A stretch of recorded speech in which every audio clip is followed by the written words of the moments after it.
es un placer para nosotros recibir y tenerlo un año más aquí junto a nosotros. Un miembro más de nuestro equipo es el magíster Maximiliano Martínez para hablar sobre política internacional, historia, y ya está junto a nosotros. Qué placer saludarlo. Buen martes. Buen martes, anda? buen nublado martes. Qué honor que me atiendas así, haciéndome parte del equipo. A mí me gustan los deportes en equipo, y ser parte de este hermoso equipo es hermoso, ese cariño de hacerme de ustedes. Sí, bueno, me siento de ustedes. Es así, debe sentirse así.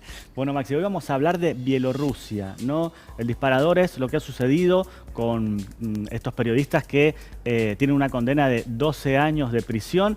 Pero bueno, en ese contexto vamos a hablar de cómo es Bielorrusia en términos políticos, qué se puede destacar, qué nos puede sorprender quizás hacia nuestra mirada. Bielorrusia, la Rusia blanca, como se la conoce. Biel significa blanco en cirílico, y es un país nuevo y viejo a la vez. Porque es interesantísimo eso, de nuevo y viejo a la vez. Sí, es nuevo, es nuevo y viejo a la vez, porque no sé si te acordás cuando hablamos sobre la cuestión de Ucrania y cómo se conforma Rusia. Bielorrusia está en ese camino para la conformación de lo que nosotros hoy conocemos como Rusia. Cuando se producen estas migraciones desde lo que era el imperio, desde lo que era Turquía hacia lo que hoy conocemos por Moscú, Bielorrusia y su capital Minsk cobraron parte de esta conformación de lo que nosotros hoy conocemos como Rusia. Rusia, junto a Letonia, a Ucrania y a otros países que están ahí, forman ese escudo defensivo que tuvo siempre Rusia contra la Europa occidental. Está bien, su parte física del Pacto de Varsovia, del histórico Pacto de Varsovia contra Occidente, uno de esos países fue Bielorrusia. Y este país significa, como te decía anteriormente, la Rusia blanca. Biel significa blanco y Rusia, bueno, Rus significa el espacio geográfico en el cual se ubicaban todos estos países y estas etnias. Este país nace como nosotros lo conocemos cuando se disuelve la Unión Soviética ya por 1991 y se convierte en lo que nosotros hoy conocemos en 1994 con la llegada de Alexander Lukashenko al poder, un personaje muy cercano a nosotros, ya que él, su profesión, él es licenciado en historia.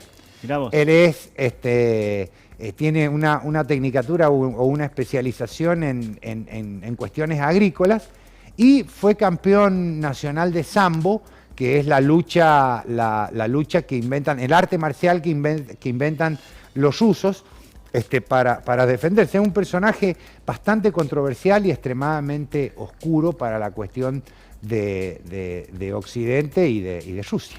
¿Y cómo podemos relacionar este hecho sucedido con estos dos periodistas, además de denuncias de la ONU, de organismos de derechos humanos?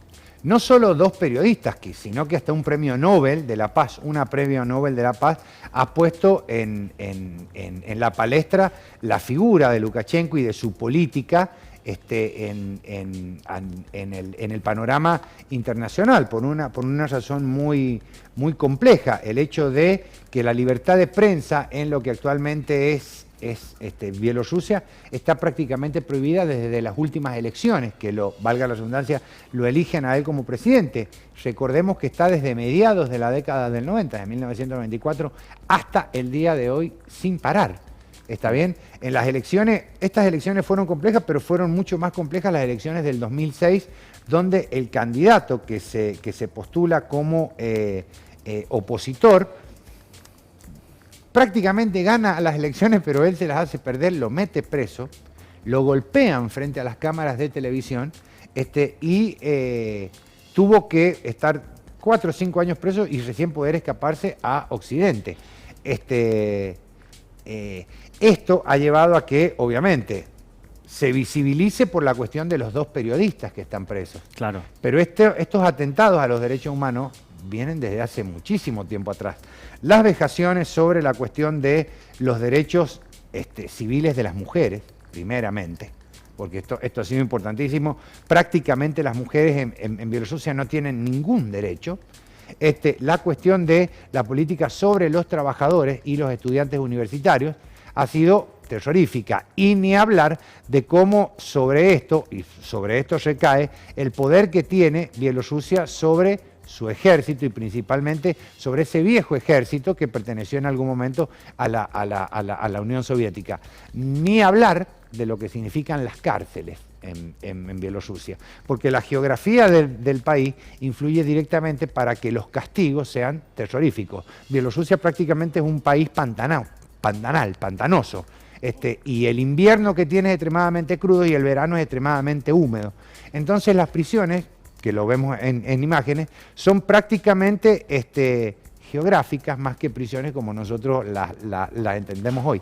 El clima en Rusia y en Bielorrusia, en Rusia principalmente y en Bielorrusia, han sido las encargadas de hacer las cosas que muchas veces los humanos no hacen.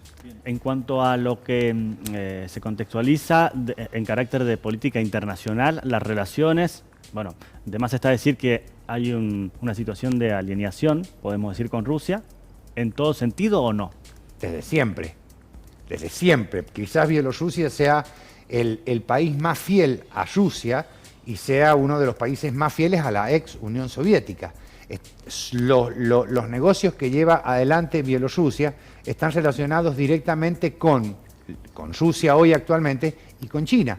¿Querés que te cuente con quién más también tiene relaciones? Con Irán, con Irak, con algunos sectores de Turquía. Entonces vos de ahí... Bueno, también le ha permitido esto, lo charlábamos fuera de aire, a Rusia mantener un estándar económico que lo ha generado moviéndose en ese circuito económico, ¿no? Y volvemos a esta cuestión de su geografía y de la producción de materia prima que tiene. Si vos ves el escudo, o si alguno de los televidentes quiere ver el escudo, el viejo escudo que tenía Bielorrusia eran unas espigas de trigo con la estrella roja en el medio. Hoy lo único que hicieron en ese escudo fue sacarle la estrella roja y ponerle un campo en verde.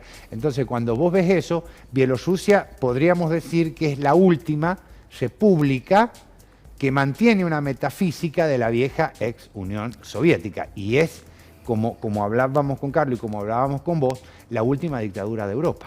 Eso iba a preguntarte. Bueno, hablaste de república, pero estamos hablando de una dictadura fuerte, de algo que pueda ser modificable. Digo, con este tipo de situaciones y hechos que vemos, nos sorprende, también como nos sorprenden otros hechos del mundo. ¿Cómo lo considerás, cómo lo lees vos? Y si yo te preguntara, la guerra que ha habido o que hay hasta el día de hoy con Ucrania, y que la ONU haya tomado posesión o observación sobre la misma, o el mismo conflicto de Malvinas, ¿ha cambiado algo? ¿Alguien se va a atrever a ir hoy, en este momento, en contra de Rusia? ¿No la veían a Rusia extremadamente débil? Como que había caído frente a el poder de Occidente. A ver, cuando nosotros pensamos en dictadura, y esto lo vemos en clase y llega a ser en algunos momentos una pregunta de examen, es qué diferencias hay entre un golpe de Estado y una dictadura. ¿Está bien? Y si es lo mismo un golpe de Estado que una dictadura.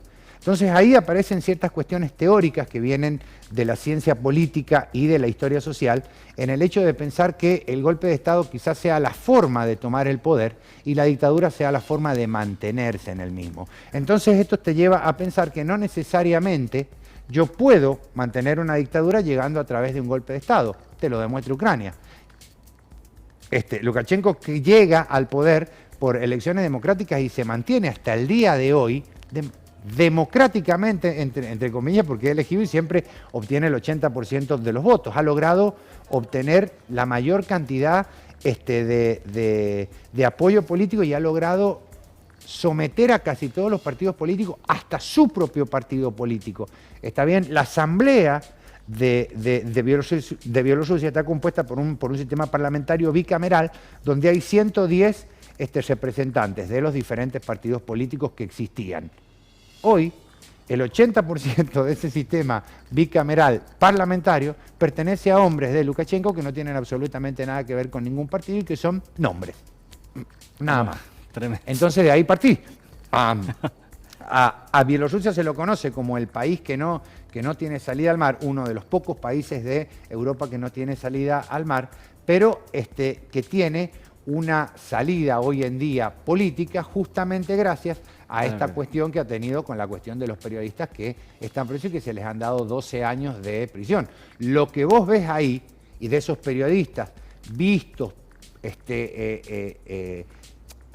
televisivamente, tiene mucho que ver con la mediatización que hoy se le da al castigo.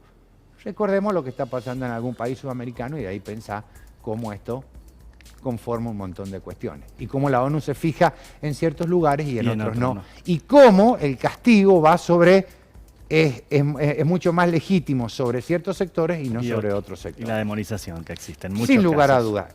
Por hechos, pero también por mediáticamente, por hechos que suceden mediáticamente. Yo creía que el color de piel ya se había dejado de lado antes para el castigo, pero veo que ese fantasma racista todavía existe. No, Noam Chomsky decía de que no existen las razas, existen los racismos. Y es una frase muy acertada. Y es una frase bastante acertada. Maxi, un placer. Muchas gracias. Como siempre. Nos encontramos la próxima semana.